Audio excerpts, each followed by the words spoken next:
At first glance, Monaco Ford looks like a typical car dealership. But there is one differentiator that makes them stand out above the rest: their commitment to the community. Their dealership doubles as a platform for the betterment of the community.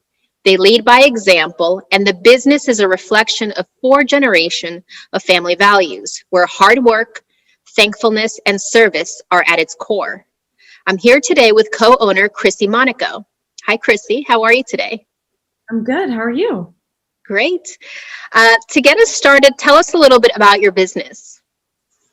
Well, our business was founded in 1922 by my great-grandfather, and we are now currently operating under the 4th generation of ownership, which is myself and my brother. My father is still active in the business, so we are working on the transition period, and that's just kind of the backstory on how we started. And you're in Glastonbury and you service the surrounding towns? Yes, we are located in Glastonbury. We always have, but we definitely try and reach out to our surrounding communities, as they are very much, a part of Glastonbury as well. Wonderful. So you have a really interesting take on the meaning of community. I know it's in your mission statement and it's ingrained in how you do business, but also how you build your team. Can you share with us a little bit about what it means to you? Yeah, so I think we, being, so ingrained in our community and having been there for so long, we have an opportunity to get involved with a lot of good and donations and philanthropic work that happens in the community. So I think when we have the opportunities to physically bring those events into the dealership, it allows us to welcome, all of the staff members to kind of embody what we're all thinking together. So we can work as a team, and it definitely is a piece of how and why we hire people as well. We definitely want the same forward-thinking mentality from everybody. We believe at Monaco Ford to be an influential community leader and to be a place where people want to work, you really have to be involved. You have to do that so you can set the tone for generations to come, and you can lead by example. And a couple years ago, I got a really awesome opportunity to write a mission statement for our family business with my father in one room, which you can imagine what that looks like. I won't read the thing in its entirety to you, but there are a few really important words that I want to point out. It is community, it is thankful, and it is veterans. With so many worthy causes and nonprofits, yet limited time and resources, how do you determine who to support, where to, what to give, and just where to put your efforts behind? Yeah, so we kind of had a breakthrough moment a couple years ago, my brother and I, where we were going through exactly what you just asked. We said, how can we do more with what we're giving? Meaning, if we have the same amount, how can we do more with it? Instead of spreading it so thin across so many places, let's focus on what we really, really, truly are passionate about. And veterans, definitely. And, children, education, things of that nature. And I think through that focus, we've been able to really do a lot more with our resources. So yes, it's tough to say no to people, but I think when you explain why you're doing what you're doing and the reasoning, people understand. So I know for you, community outreach is year-long, ongoing. You probably usually juggling multiple things at once. What do you have brewing next? So a couple weeks ago, a young adult named Kyle reached out to me from the Gentle Love Diaper Pantry located in Manchester. And he was talking to me a little bit about the Touching Hearts campaign that he has coming up. It actually is launching on Sunday, February 7th. And he launched this program in the midst of the pandemic last year and found massive success with it. And he's connecting families in need of diapers and wipes and things of that nature to all the donations that he's bringing. And I think he collected like 45,000 diapers or something like that in 2020. So he's off to a great start this year, and we have connected with Kyle and said, we don't want to just help you by writing a check. We want to open the dealership up and try and do a drive, because we've been successful in the past and we really feel we can provide a platform to get his name out there and what his mission is. Well, I don't know about you, but I know at 16 or 17, I certainly wasn't looking to change the world, make a difference. So I think we should invite Kyle to join us. What do you think? Absolutely. Hi, Kyle. Hi, How are you today? I'm doing great. Thank you. It's so nice to meet you. To get us started, can you tell us a little bit about who you are and, what was the trigger that got you to start this, your nonprofit? Yeah, definitely. My name's Kyle Zingler. I am 17 years old, and I am a junior at Manchester High School. I started Gentle Love Diaper Pantry after hearing firsthand from my mom how she was struggling to connect a family who was involved in a domestic violence incident with diapers back in April, when many retailers were struggling to keep the shelves stocked with diapers and other baby essentials. And there was really no social service agency in our area that provided diapers to families. And so I reached out to a couple of my classmates over at Manchester High School and said, hey, there's this prevalent injustice that isn't being met within our community. We need to do something to address this and to help many families right now, who are struggling. And at that point too, we were looking for a way to give back, since many of our activities that we were used to participating in had been shut down to the pandemic. And since then, we've tried to organize and get the community behind our work to really catapult this off and to support and reach out to more families. So it's been a little bit less than a year. You've collected thousands of diapers and wipes, and you've gone through the effort of registering a nonprofit and kind of creating a team, youth-led team. What is your long-term goal? I mean, what are you trying to achieve with your organization? We hope to reach as many families as we can through our existing community partners in Mac Food Pantry, the Manchester Public Schools, a Welcome Center, and the ECHN Family Development Center, and to hopefully maximize our impact. Now, we're not trying to serve as many families as we possibly can. We want to make sure that what we're doing is sustainable and that it's having the greatest impact. So to us, numbers are great, but it's really about the individual impact that we're having on families. I don't know about you, Chrissy. I can't stop smiling. I know, it's pretty impressive. So tell me, Kyle, what's been the reaction from your community so far since you started? The reaction from the community has been incredible. They've really been behind our back every step of the way. I mean, looking back, at our first drive in June when it was pouring rain, and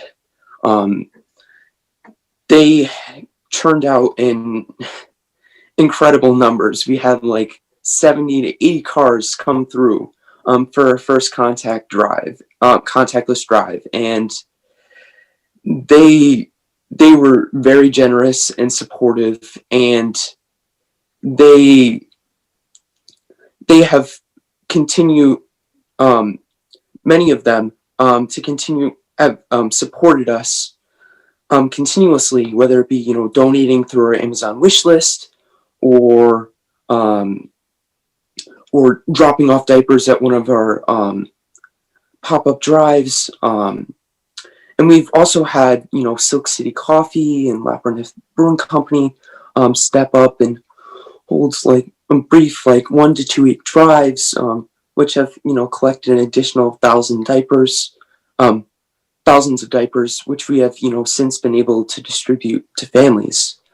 And, now we're so gracious that, Monaco Ford has stepped up and really helped us in, taking the lead on, raising more diapers, so that way we can continue to support more families within Manchester and other surrounding communities.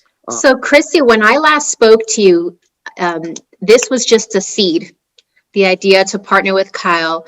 What have the two of you come up with? What are your plans, and how can the community get involved and help you? So this developed pretty quickly. The timing worked out amazing for once. So I've only spoke to Kyle a couple weeks ago at this point, and he explained to me what was going on, and something that really, aside from just the amazing work that him and his sister and his friends are doing, something that really hit home with me is that what he was saying was he's trying to create something sustainable that can make the largest impact. So if you look at the sponsorship structure and what, his asks were, or the Gentle Love Diaper Pantry asks were, it was X amount of dollars gives X amount of diapers for this many months for a family. It's not trying to give one package of diapers to one family and then they're back in the same position that they were before they got, connected with Gentle Love Diaper Pantry. So I loved that. I thought it was very smart, and it kind of goes hand in hand with what we're trying to do at Monaco Ford, which is to make the largest impact we can. And it might not necessarily be by, getting involved with 100 nonprofits, but maybe it's 5 and trying to make a large impact that way. So we've had success in the past with opening up drives to have drop-offs inside the dealership, whether it's coats for veterans or toys for tots, or even diaper drives in the past that we've done. So we realize some people might not be comfortable with physically coming into the dealership, and Kyle and his team have made Amazon wish lists so people can order things online and have them directly shipped, or you can drop them outside. So we are going to be launching the physical diaper and wipe drop off on Monday, February 8th. It's going to go through to February 20th. And we feel that we can make a larger impact and want to help Kyle and his team by promoting this wonderful nonprofit on our social media platforms, through our email database. I felt very much like we could have given Kyle and Gentle Love Diaper Pantry a donation, but there's more work to be done than that. And we need to help him. We need to help spread, his name and the amazing things that he's doing. So one thing that we like to do with these videos is help inspire others to do good and give back. Kyle, what would you share? What advice would you give to other youth about getting involved, being aware of the issues around them and taking one on the way you have? Youth have the power to change the world, whether that be in ways big or small. Even though that we are isolated, even though that we are separated, there's still ways that we can get involved and make a difference, even though it may not be in traditional settings. Their impact can never be limited, because the sky's always the limit when it comes to making a difference. And youth, especially now, need to rise up and seek ways to improve the world, because eventually they're going to be the future leaders, and they want to leave the world in a better place. Oh boy, I'm inspired. Well, Chrissy, what can you say to other local business owners about how to make their good more visible and sharing the good work they do? So it's about extending the giving as an owner and inviting others to kind of join them in doing good. Absolutely. I think this last year has been pretty incredible because if you look around and you want to be aware of all the good that's going on, it's out there, right? So I think social media, it can be overwhelming, but it's a wonderful platform to spread the message and get people involved. So the power of the share, right? Literally and figuratively. I think it's a wonderful place for businesses that have a large network to spread the good that they're doing. Not to necessarily show the good that they're doing. It's not a show off platform. It's definitely to inspire. It's to say, this is how you can get involved. It's not going to cost you, $1,000, but it might cost you a Sunday of your time to volunteer. So I think that would be a recommendation, is for people to use the platforms that are free to them to get the word out. That we need to come together. And it's not just Glastonbury, right? Like Monaco Ford is physically in Glastonbury, but Manchester is very much a part of what we consider our community. And I think social media goes far and wide in reaching people. We will reach people outside of Connecticut with this campaign through the power of social media. And if you provide them a link to donate diapers or to donate wipes, they might come through. So that would be my suggestion. I think use the resources that are free to them. It might cost them their time, but there's nothing better to give. So you said February 8th through the 20th is when the drive is happening. What are you looking for, and how can people donate? So Kyle might be able to elaborate a little bit better on this. We have made graphics that kind of elaborate on what we're looking for. It's diapers and wipes. There are needs for specific sizes more than others, but of course, everything is welcome. We're going to start promoting it on Monaco Ford social media and via email, I think tomorrow, Okay. with a link to be able to donate if the people are not comfortable coming into the dealership. But it's very simple. We're looking for diapers and wipes at the end of the day. And if you can fit the needs of what's, more in need, the sizes, then that's great. But we will take anything. Well, thank you, Chrissy and Kyle, for joining me today. I am inspired by the possibilities of small businesses truly leading by example, making a difference in their communities, and also seeing that the next generation is ready, willing, and eager to help others. Thank you. Take care. All right, bye-bye. Thank you.